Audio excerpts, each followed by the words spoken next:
आज हम बात करेंगे, अगर आप तुर्की में $2.5 लाख की इन्वेस्टमेंट करना चाहते हैं तो आपको वो इन्वेस्टमेंट कैसे करनी चाहिए, आपको प्रॉपर्टी कहां पर और कैसे खरीदनी चाहिए, आप किस तरह से 30,000, 40,000, $50,000 अपना बचा सकते हैं। लोग क्यों कहते हैं कि आप $2.5 लाख में एक ही प्रॉपर्टी खरीद लें। प्रॉपर्टी पर टैक्स कितना होगा। अगर आप प्रॉपर्टी खरीदते हैं तो प्रॉपर्टी खरीदने वाले को टैक्स देना होता है या बेचने वाले को। इसी के साथ हम बात करेंगे कि कहीं आपको $2.5 लाख का कहकर आपसे $3 लाख इन्वेस्टमेंट तो नहीं करवाई जाती। हमारे साथ हैं अजय साहब। अस्सलाम वालेकुम सर, क्या हाल है। वालेकुम अस्सलाम कलीमुल्लाह। मैं ठीक हूँ, आपका क्या हाल है? अल्हम्दुलिल्लाह सर, मैं ठीक हूँ।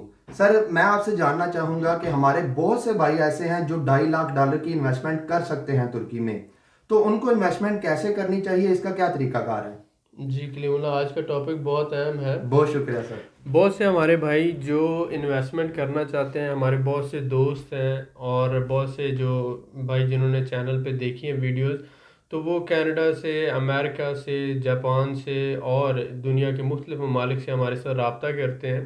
और वो कहते हैं कि हम पासपोर्ट लेना चाहते हैं टर्की का और टर्की में रहना चाहते हैं, और बहुत से लोग इंडिया से भी और बांग्लादेश से भी रब्ता कर रहे हैं। तो बात ये है कि इस वीडियो का मकसद ये है कि आप $2.5 लाख अगर इन्वेस्ट करना चाहते हैं तो वो आपको इन्वेस्टमेंट कैसे करनी चाहिए कि आपकी इन्वेस्टमेंट का आपको मैक्सिमम रिटर्न मिल सके, और आप किस तरह से मुख्तलिफ नुकसानात से बच सकते हैं। बहुत सी हिडन बातें ऐसी हैं जो बहुत से लोग आपको बताते नहीं हैं, लेकिन इस वीडियो में हम आपको इंशाल्लाह वो सारी बातें बताने की कोशिश करेंगे। फिर भी अगर कोई आपके सवालात हों तो आप नीचे कमेंट में लिख सकते हैं। एनीवे, सबसे पहले तो ये है कि आप जब भी टर्की में प्रॉपर्टी ख़रीदना चाहते हैं तो आप 5 स्टार प्रॉपर्टी ख़रीदने की तरफ ना आएँ, क्योंकि 5 स्टार या 4 स्टार प्रॉपर्टीज़ दिखने में तो बहुत अच्छी लगती हैं, लेकिन उनके अखराजात, मंथली मेंटेनेंस और फिर उनका जो आपको आउटकम है उस हिसाब से नहीं मिलेगा। आप कोशिश करें कि टर्की में 2 स्टार या 3 स्टार प्रॉपर्टीज़ ख़रीदें, ऐसी प्रॉपर्टीज़ जो ना ही बहुत सस्ती हों और जो ना ही बहुत ज़्यादा महंगी हों। तो आप दरमियाने दर्जे की प्रॉपर्टी ख़रीदें, और उसके साथ साथ $2.5 लाख में एक प्रॉपर्टी ख़रीदने की बजाय हम सुजेस्ट करते हैं कि आप 4 से 5 डिफरेंट प्रॉपर्टीज़ ख़रीदें। मिनिमम 4 और मैक्सिमम 5 या 6 प्रॉपर्टीज़ ख़रीदें। एक प्रॉपर्टी बहुत बड़ी ख़रीदने की बजाय आप एवरेज 2 कमरों वाली प्रॉपर्टीज़, मैक्सिमम 2 कमरे या 3 कमरे वाली प्रॉपर्टीज़ ख़रीदें, और 100 स्क्वायर मीटर से ज़्यादा बड़ी प्रॉपर्टी ना ख़रीदें। ऐसा क्यों है कि बहुत सी फैमिलीज़ जो हैं टर्की में आती हैं, मुख्तलिफ ममालिक से लोग आते हैं और वहाँ पर फैमिलीज़ के साथ वो रेंट के लिए जगह ढूंढते हैं। अब अगर आपके पास 2 कमरों वाली मुनासिब प्रॉपर्टी होगी तो आप उन्हें रेंट आउट कर सकते हैं और लॉन्ग टर्म आप उससे अर्निंग कर सकते हैं। तो इस तरह सपोज करें कि आपने 5 प्रॉपर्टी ख़रीदी और 50-50 हज़ार डॉलर की आपने 5 प्रॉपर्टीज़ ख़रीद ली हैं, और हर एक प्रॉपर्टी आपने सपोज करें आगे रेंट पर दे दी है, तो उसमें ये होगा कि टर्की के अंदर जो ओवरऑल टैक्स रेशो है, ये 1% से लेकर 2% तक मैक्सिमम जाती है मंथली। अगर हम एनुअल बेसिस पे इसको देखते हैं तो 12% से लेकर ये जाती है तकरीबन 24% तक। तो इसमें आप ये देखें कि 1 लाख अगर सपोज करें टर्किश लीरा, 2 लाख टर्किश लीरे का एक घर है सपोज कर लें, तो उस पर 2,000 टर्किश लीरा मिनिमम आपको रेंट मिल रहा होता है। चाहे वो इस्तांबुल के सराउंडिंग में हो, चाहे वो छोटे शहर में हो, जो 2 लाख वाला घर है उसके ऊपर आपको 2,000 टर्किश लीरा रेंट बड़ी आसानी से मिल जाता है। टर्किश लोग पे कर देते हैं।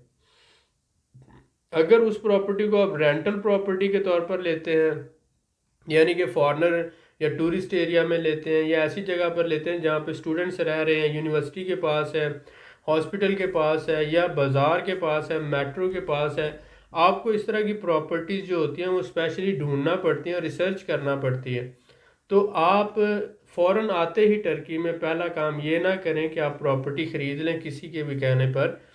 पहले आप प्रॉपर्टी को फाइंड करें और आप प्रॉपर्टी शॉर्ट लिस्ट करें। तकरीबन 5 से 10 प्रॉपर्टीज़ को आप शॉर्ट लिस्ट करें, फिर उनको विज़िट करें और एक एक करके आप प्रॉपर्टी ख़रीदें। और प्रॉपर्टी बाइंग का प्रोसेस आप कम से कम 1, 2 या 3 महीने तक इसको, अगर आपने $2.5 लाख की प्रॉपर्टीज़ लेनी है तो आप इसको लेकर जाएं। 2 से 3 महीनों में इसको आप फाइनल करें।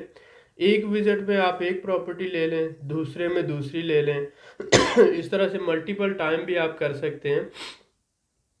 लेकिन बात यह है कि अगर आप सोच के समझ कर और अंडर वैल्यू प्रॉपर निगोशिएशन के बाद बेहतरीन प्रॉपर्टी लेंगे तो एक तो ये होगा कि वो प्रॉपर्टी जो है आने वाले 2-3 साल में उसकी वैल्यू बहुत ज़्यादा बढ़ जाएगी। अगर आपने लोकेशन अच्छी ली है, अच्छी जगह पे आप प्रॉपर्टी लेने में कामयाब हो गए हैं, प्रॉपर्टी की जो है एरिया ठीक है, उसका जो मेंटेनेंस है, स्ट्रक्चर है वो ठीक है, कंडीशन ठीक है, एज प्रॉपर्टी की ठीक है और डॉक्यूमेंट्स जो हैं उसके वो ठीक हैं, तो ये सारी बातें बहुत ज़्यादा काउंट करती हैं।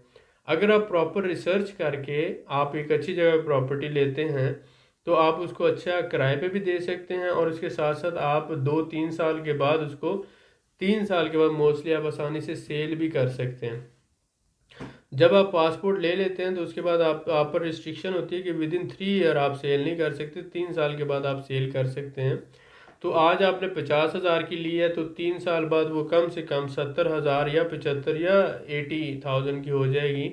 और ये डिपेंड करता है कि आपने बाइंग करते हुए उसको महंगा तो नहीं ख़रीदा, आपने उस पर कमीशन बहुत ज़्यादा तो पे नहीं कर दी, क्या आपको किसी ने थर्ड पार्टी ने तो वो प्रॉपर्टी सेल नहीं कर दी। बहुत सी बातें हैं जो आपको कंसीडर करना होती हैं और उसके बाद फिर आपको प्रॉपर्टी लेना होती है। तो ये सारी बातें आप जहन में रखते हुए जब प्रॉपर्टी लेते हैं तो प्रॉपर्टी को, एक तो ये है कि आप 2.5 लाख की प्रॉपर्टी लेना चाहते हैं, एक प्रॉपर्टी ना लें, आप मल्टीपल प्रॉपर्टीज़ लें, 4 से 5 प्रॉपर्टीज़ लें। उसमें आप कोशिश करें कि ऐसी जगह पर लें जिनको आसानी से रेंट आउट किया जा सकता है। तो जब हमने इसकी कैलकुलेशन की तो हमने देखा कि तकरीबन अगर सपोज कर लें आप 20% सालाना एक प्रॉपर्टी से रेंट निकालते हैं तो 5 साल में वो प्रॉपर्टी अपनी कीमत पूरी कर जाती है। 5 साल के बाद वो प्रॉपर्टी आपको फ्री में पड़ती है। तो 20% के हिसाब से अगर आप इधर से निकाल रहे हैं और अगर सपोज करें कि 15% के हिसाब से वो प्रॉपर्टी की वैल्यू बढ़ रही है तो मैक्सिमम 3 साल में आपकी प्रॉपर्टी किराया और उसकी वैल्यू बढ़ने की सूरत में, दोनों सूरतों में जब आप कंबाइन करेंगे तो 3 साल में आपकी प्रॉपर्टी अपनी कीमत पूरी कर जाती है। ठीक है, तो ये सबसे अच्छी इन्वेस्टमेंट है कि यानी विद इन 3 ईयर आपकी इन्वेस्टमेंट डबल हो जाएगी। 2.5 आपने लगाया है तो वो 5 लाख में कन्वर्ट हो जाएगा। दूसरी बात इसमें जहन में रखने वाली ये है कि इस पे तकरीबन देखें जो वैल्यू एडिड टैक्स है जी सर। वो तकरीबन 18% है। जी सर। और गवर्नमेंट ने 2017 में अप्रैल में ये वैल्यू एडिड टैक्स ख़त्म कर दिया था। ठीक हो गया सर। लेकिन किन प्रॉपर्टीज़ पे किया है, किन लोगों के लिए किया है, ये बात अहम है।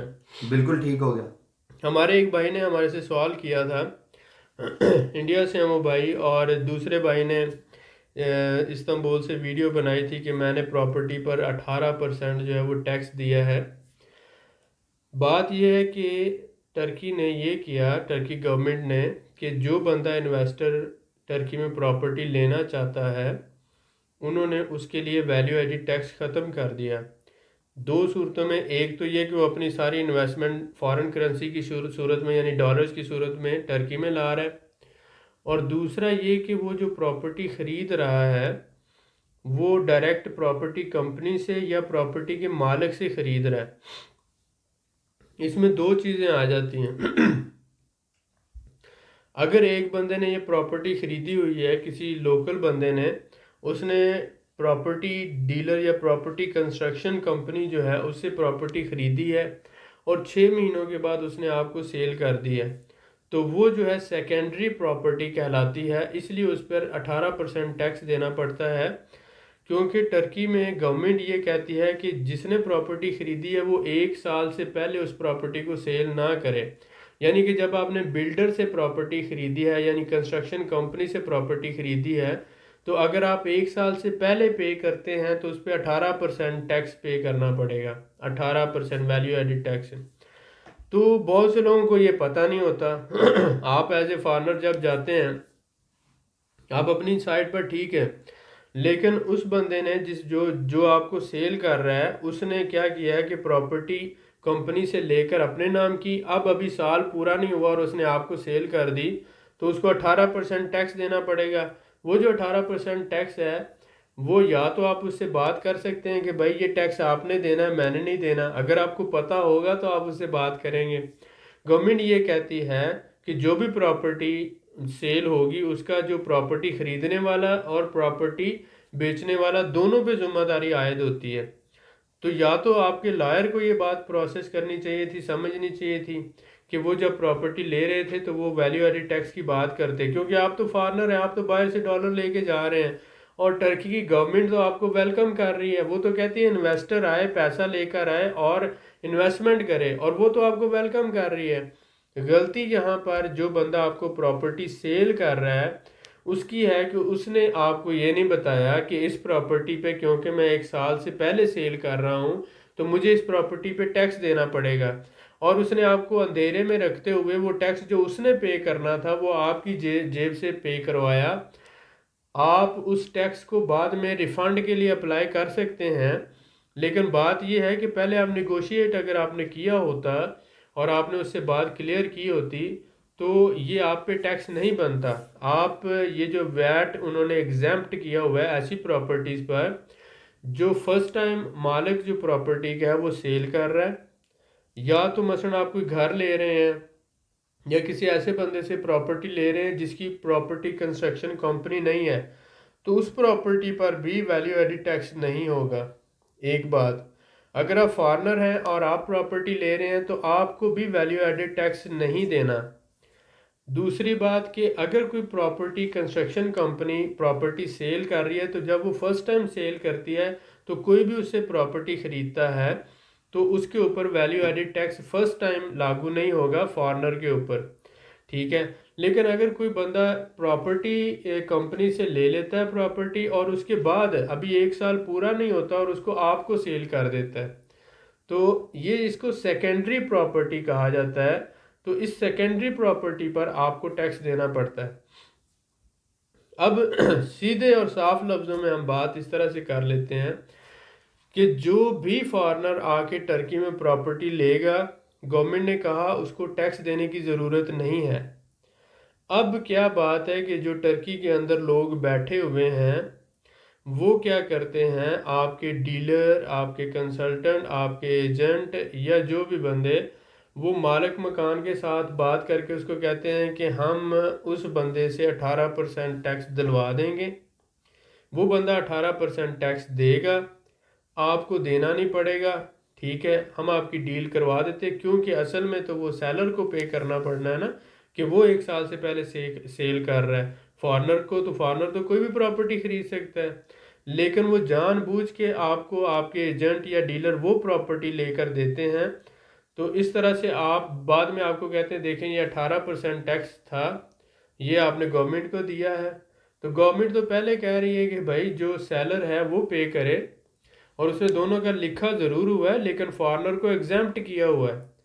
अब यहाँ पर आ जाती है बात कि हिडन हिडन जो है, ये लोग आपको नुकसान पहुँचाते हैं, दिखाते कुछ और है, करते कुछ और है। तो मसला ये नहीं, गवर्नमेंट अगर आपसे 18% आना इस फर्ज करें, एक छोटा सा सोचें, थोड़ा सा आप दिमाग पे जोर दें, अगर गवर्नमेंट आपको कहे कि भाई 18% टैक्स भी मुझे दो प्रॉपर्टी पर और $2.5 भी इन्वेस्टमेंट करो, तो उसको पासपोर्ट देने की क्या ज़रूरत है? आपको तो वो लालच दे रही है कि मैं आपको टर्की का पासपोर्ट दूंगी। आप टर्की आते हैं, $2.5 इन्वेस्ट करते हैं, तो मैं आपको पासपोर्ट दे रहा हूँ। अब जब आपको ये लालच दे रहा हूँ, पासपोर्ट दे रहा हूँ, तो मैं आपसे टैक्स भी लूँगा। तो इसका मतलब है कि टैक्स तो उन्होंने 2017 में फॉरेनर के लिए एग्जैम्प्ट कर दिया, और वो टैक्स जो लोग आपसे डिमांड कर रहे हैं या आपसे ले लेते हैं, दरअसल वही तो फ्रॉड है, वही तो वाइट क्राइम है। और यही वाइट क्राइम जो है ये आपके लॉयर और आपके जो जो आपके भाई हैं, जो आपके मुखलिस दोस्त हैं, उनको आपको बताना चाहिए। लेकिन वो जो आपके भाई हैं और वो जो आपके मुखलिस दोस्त हैं, वो जो आपके जानने वाले हैं, वो आपको नहीं बताते, क्योंकि इंसान हमेशा अपने जानने वालों से नुकसान उठाता है, किसी दूसरे को तो कोई दूसरा बंदा तो नुकसान नहीं देता। वो जैसे वो है ना कि घर को लगी आग घर के चिराग से, तो यही मामलात होते हैं कि जो जानता होता है, घर का बेदी होता है, या जो आपका साथी होता है, वो आपको एतमाद में लेकर आपको नुकसान पहुंचाता है। एनीवे, वैल्यू एडिड टैक्स जो है ये गवर्नमेंट ऑफ टर्की ने ख़त्म कर दिया हुआ है फॉरेनर के लिए। अब आपने जब प्रॉपर्टी लेनी है तो आपने ये देखना है कि ये प्रॉपर्टी जिस बंदे से मैं ले रहा हूँ, इसने साल पहले ली है, 2 साल पहले ली है, 3 साल पहले ली है, या 6 महीने पहले ली है। अगर उसने कंस्ट्रक्शन कंपनी से प्रॉपर्टी 6 महीने पहले ली है उसके डॉक्यूमेंट में, तो इसका मतलब है उसको वैल्यू एडिड टैक्स देना पड़ेगा जब वो 1 साल से पहले सेल कर रहा है। तो आपने उससे निगोशिएट करना है कि भाई मैं आपसे प्रॉपर्टी ले रहा हूँ, लेकिन इसका टैक्स मैं आप नहीं पे करूँगा, गवर्नमेंट का 18% वो आप ही पे करेंगे। अगर आप एग्री होते हैं तो मैं ले लेता हूँ, अगर एग्री नहीं होते तो आपको तो गवर्नमेंट ने एग्जाम्प्ट किया हुआ है, आप पूरे टर्की में जहाँ मर्जी प्रॉपर्टी खरीदें। वो तो उसकी मजबूरी है, वो अगर सेल कर रहा है तो टैक्स भी उसे देना चाहिए, आप क्यों दें। ठीक है, तो ये जो बारीकी की बात है इसको समझने की ज़रूरत है, और बहुत से लोग ये आपको क्लियर नहीं करते। तो एक दो अहम पॉइंट थे जो हम इस वीडियो में आपको कहना चाहते थे, या इस वीडियो का जो पर्पस था या मकसद था। पहला पॉइंट ये था कि आपको बहुत से लोग कहते हैं कि आप 5 स्टार 4 स्टार बहुत अच्छी लैविश प्रॉपर्टीज़ ले लें, तो उसका कोई फ़ायदा नहीं है। अगर आप बहुत ज़्यादा मतलब एक्स्ट्रा रिच है तो फिर मेरे ख्याल में आपको ये वीडियो ही नहीं देखनी चाहिए थी, क्योंकि जो एक्स्ट्रा रिच होता है वो हमारे जैसे बंदों की वीडियो क्यों यूट्यूब पे बैठ के देखेगा। मुझे ये उम्मीद है, या मैं ये समझता हूँ, जो लोग हमारी वीडियो देख रहे हैं उन्होंने एक एक पैसा बड़ी मेहनत से कमाया होगा, और बहुत ज़्यादा हौसले के साथ, बड़ी स्ट्रगल के साथ, और बड़ी मेहनत यानी खून पसीने की कमाई है उनकी, मेरी ये सोच है। क्योंकि अगर खून पसीने की कमाई ना होती तो हमारी ये जो शुरू से लेकर अभी तक इस पॉइंट तक पहुंचने तक आपने इतनी मेहनत से वीडियो देखी है तो आप ना देखते। क्योंकि आप जिसके पास पैसा होता है उसको क्या ज़रूरत है कि वो बैठ के इस तरह से फजूल बातें सुनता रहे। आप लोगों के पास क्योंकि वक्त है और आपने अपने आप को सिक्योर करना है, सेव करना है, तो इसलिए आप कुछ ना कुछ मुफीद सुनना चाहते हैं, और हम कोशिश करते हैं आपके सामने कुछ ना कुछ लेकर आएँ। तो मेरे भाई, पहली बात तो ये कि आपने जहन बनाना है कि मैंने 2 स्टार या 3 स्टार प्रॉपर्टी लेनी है, 2 कमरे वाला घर लेना है, और 100 स्क्वायर मीटर से ज़्यादा का नहीं लेना। 100 स्क्वायर मीटर के अंदर अंदर का ही लेना है मैंने घर। 80 स्क्वायर मीटर का ले लें, 70 का ले लें, 85 का ले लें, लेकिन 100 से नीचे का लें। ठीक है, एक बात, एक प्रॉपर्टी की बजाय 5 या 6 प्रॉपर्टीज लें। आने वाले वक्त में उनकी वैल्यू भी बढ़ेगी, डिमांड भी बढ़ेगी, और किराया भी आप ले सकते हैं, ये भी। दूसरा ये कि ये कोशिश करें कि वो प्रॉपर्टी ने जो वीएटी वैल्यू एडिड टैक्स से एग्जेम्प्टेड हो। और एग्जेम्प्टेड वही प्रॉपर्टी होती है जो 1 साल पहले सेल की हुई होती है, जिनको सेल किए हुए 1 साल का अरसा गुजर चुका है। ये बात हो गई। अगर कोई ऐसी प्रॉपर्टी आपको डील बनती भी है तो आप मालिक मकान से बात करें कि भाई मैं आपकी प्रॉपर्टी ले रहा हूँ, टैक्स आपने पे करना होगा। अगर वो राज़ी हो जाता है तो आप प्रॉपर्टी ले लें, अगर वो राज़ी नहीं होता तो बहुत सी प्रॉपर्टीज़ हैं, आप दूसरी कोई प्रॉपर्टी ले सकते हैं। तो एक बात तो ये टैक्स का मसला डिस्कस करना था, और दूसरा ये कि आप हमेशा रिसर्च करके, मेहनत करके, 4 से 5 प्रॉपर्टीज ढूंढ के हौसले से, थोड़ा सा टाइम स्पेंड करके, क्योंकि आपको भी पता है कि ऑनलाइन प्रॉपर्टीज जो दी हुई होती हैं, जो वेबसाइट पर दी हुई होती हैं, वो 20 से 30% महंगी होती हैं। जब भी कोई अच्छी डील आती है, जो बेहतरीन डील आती है, तो जो प्रॉपर्टी डीलर होता है वो ही, उसके जानने वाले लोग, या वही लोग पहले सबसे प्रॉपर्टी उसी को ख़रीद लेते हैं, और उसको ख़रीद कर बाद में वो मसलन लाख में ख़रीदी है तो 1,30,000 में डाल देंगे, 2 लाख में ख़रीदी है तो 2.5 लाख में वो डाल देंगे, उसके बाद वो डालते हैं उसको वेबसाइट पर।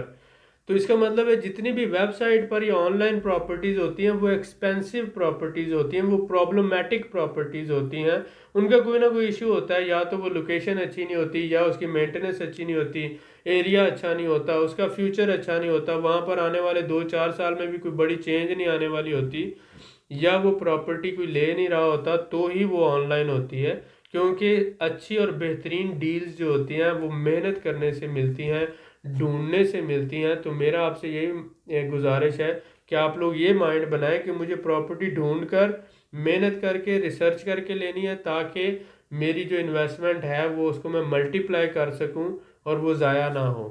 जी बहुत सर, माशाल्लाह, बहुत शुक्रिया सर आपका, आपने इतनी इन्फॉर्मेशन दी। सर मैं आपसे जानना चाहूँगा कि किस तरह से 30-40 हज़ार डॉलर बंदा अपना बचा सकता है। जैसा कि आपने बताया कि टैक्स का तरीकाकार है, जो हिडन पॉइंट्स हैं, अगर इन सब बातों पे कोई बंदा अमल करता है तो क्या वो अपने पैसे बचा सकता है और वक़्त बचा सकता है? जी बिल्कुल, आपने जैसे कहा कि 30 से 40 हज़ार डॉलर या 50 हज़ार डॉलर आप बचा सकते हैं। जी सर। तो अब अगर 1 लाख में से 18 हज़ार डॉलर अगर आप टैक्स देते हो 18%, जी एक सर। लाख में से 18, तो 2 लाख में कितना होगा? 36। 36 हज़ार। और 36 में 9 और ऐड कर दो, कितना हो जाएगा? ये सर हो जाएगा 45 हज़ार। 45 हो जाएगा। जी सर। चले, तो इसका मतलब ये हुआ कि अगर आप सिर्फ 18% टैक्स जो है पे करते हैं, तो आप 45 हज़ार एक्स्ट्रा दे रहे हैं। बिल्कुल सर, हालांकि ऐसा ही है। हालांकि वो जो 45 हज़ार है, वो जो 45 हज़ार है आपने नहीं देना, बीइंग अ फॉरेनर। ठीक बिल्कुल है, ठीक है सर। तो वो तो गवर्नमेंट ने लगाया है कि ये जो थर्ड पार्टीज हैं, ये प्रॉपर्टी के बिजनेस को इस तरह से ज़्यादा ना इसकी सेल परचेज करें, और प्रॉपर्टी जो है फॉरेनर्स अगर ख़रीदते हैं तो वो आसानी से ख़रीद सके। और फॉरेनर्स जितने भी प्रॉपर्टी ख़रीदते हैं, जी सर। गवर्नमेंट ने उनको एग्जम्प्ट किया हुआ है वीएटी से। अब जब आपसे ये 45 हज़ार डॉलर ले रहे हैं, जी सर। तो ये आपको पहले निगोशिएट करनी चाहिए ना। आप बाद में कहेंगे कि यार मेरे साथ धोखा हो गया, मुझे बताया नहीं क्या था, मेरे से 45 हज़ार एक्स्ट्रा ले लिया। तो इसका मतलब आपने पहले रिसर्च नहीं की, जी सर, बिल्कुल मेहनत ऐसा ही नहीं है। की। तो अगर आप प्रॉपर बंदे से सर्विस लेते हैं, मतलब आप 4-5 हज़ार या फर्ज करो 3 हज़ार या 4 हज़ार डॉलर अगर सर्विस चार्जेस दे देते हैं, तो आपका 45 हज़ार बच सकता है। बिल्कुल सर, ऐसा ही है। यानी कि आपने सिर्फ 3 या 4 हज़ार डॉलर दिया, आपको बेहतरीन प्रॉपर्टी मिल गई जिसका आगे फ्यूचर में भी पोटेंशियल अच्छा है, जी सर। और जो आपके लिए बहुत सूटेबल प्रॉपर्टी, और साथ ही साथ आपको वैल्यू एडिड टैक्स 45 हज़ार ना देना पड़ा। बिल्कुल ठीक है सर। तो इसका मतलब ये हुआ कि अगर थोड़ी सी मेहनत कर लोगे तो आप अपने पैसे बचा सकते हो। बिल्कुल सर, ऐसा ही है। ठीक है, तो ये ही बहुत सी बातें हैं जो लोग बताते नहीं। जी सर, बिल्कुल ऐसा ही है। बहुत शुक्रिया सर आपका। सर यहीं पे मैं आपसे जानना चाहूँगा कि जैसा कि आपने कहा कि किसी अच्छे बंदे से आप सर्विस ले लें तो आपके पैसे बच जाएंगे। तो यही तो मेन मसला है कि लोगों को अच्छे बंदे मिलते ही नहीं है कि सर्विस ले कहाँ से। अगर कोई तुर्किश है तो फिर ज़ुबान का मसला है। और इसमें एक और आपने हिडन पॉइंट बताया कि बाज़ लोग क्या करते हैं, प्रॉपर्टी खरीद लेते हैं और उसको 6 माह के अंदर जो सेल करते हैं उसके ऊपर भी टैक्स जो है ना पड़ जाता है, तो 1 साल की उसके ऊपर वैलिडिटी है।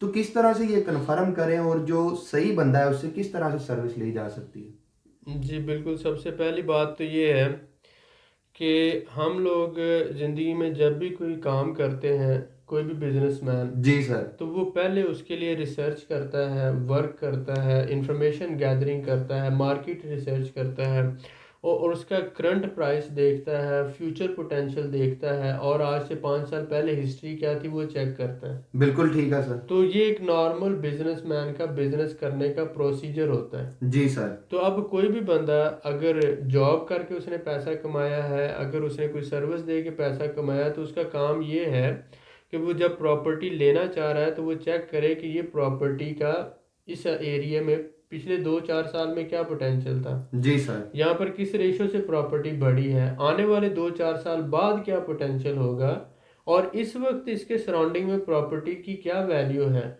और ये जो इसके प्रॉपर्टी के डॉक्यूमेंट्स हैं ये किस तरह के हैं, जी और सर। इनको कैसे वेरीफाई किया जा सकता है, और बीइंग अ फॉरेनर क्या टैक्स मैंने देना है। टैक्स तो आपका ये होता है कि आपको बाद में देना होता है, लेकिन वीएटी से आपको गवर्नमेंट ने वैल्यू एडिड टैक्स एग्जम्प्ट किया हुआ है, फॉरेनर को नहीं देना टैक्स। जी सर। तो जो लोग फॉरेनर को प्रॉपर्टी सेल करके उससे टैक्स भी लेते हैं, वही तो फ्रॉड करते हैं, और यही फ्रॉड है। बात ये है, धोखा और फ्रॉड क्या होता है, ये नहीं कि आज के दौर में ये कोई नहीं करेगा कि आपसे पैसे लेके भाग जाएगा। वो क्या करता है कि आपको इन्फॉर्मेशन नहीं होती, आपको नॉलेज नहीं होता, और जो आपकी जिम्मेदारी नहीं है वो भी आपके खाते में डाल दिया जाता है, जी सर। और आपसे पैसे निकलवा लिए जाते हैं। तो यही फ्रॉड है कि वैल्यू एडिड टैक्स आपने नहीं देना था, यानी $45,000 आपने नहीं देना था, जो सेलर था उसने देना था। पहली बात तो आपको ऐसी प्रॉपर्टी खरीदनी नहीं चाहिए जिसके आपको वैल्यू एडिड टैक्स देना पड़े। आप यही तो प्रॉपर्टी की सर्चिंग में आप काम करेंगे। जी सर। अगर किसी मजबूरी के तहत आपको वो डील करना पड़ रही है और आपको डील भी अच्छी लग रही है, तो आप फिर जो सेलर है उससे बात करेंगे मालिक मकान से कि भाई आपकी प्रॉपर्टी पर गवर्नमेंट को वैल्यू एडिड टैक्स देना पड़ना है। अब मैं तो फॉरेनर हूँ, मैं तो इन्वेस्टमेंट लेकर आ रहा हूँ, गवर्नमेंट ने मुझे एग्जेम्प्ट किया हुआ है। बिल्कुल सही है अब सर। अगर आप ये वैल्यू एडिड टैक्स सारा अपने पैसों से दे सकते हैं तो ठीक है, मैं प्रॉपर्टी ले लेता हूँ। अगर नहीं दे सकते तो मैं कोई दूसरी प्रॉपर्टी ढूंढ लेता हूँ। बिल्कुल ठीक है सर। आपका $45,000 बच रहा है, तो आपको बचाना चाहिए या नहीं बचाना चाहिए? बिल्कुल बचाना चाहिए सर। बहुत शुक्रिया सर आपका, आपने कीमती मालूमात से आगाह किया। मजीद मालूमात के लिए हमारे चैनल को सब्सक्राइब करें, वीडियो को लाइक करें और शेयर करें, बेल आइकन को ज़रूर प्रेस करें ताकि अगली वीडियो आपको मिल सके। अल्लाह हाफिज़।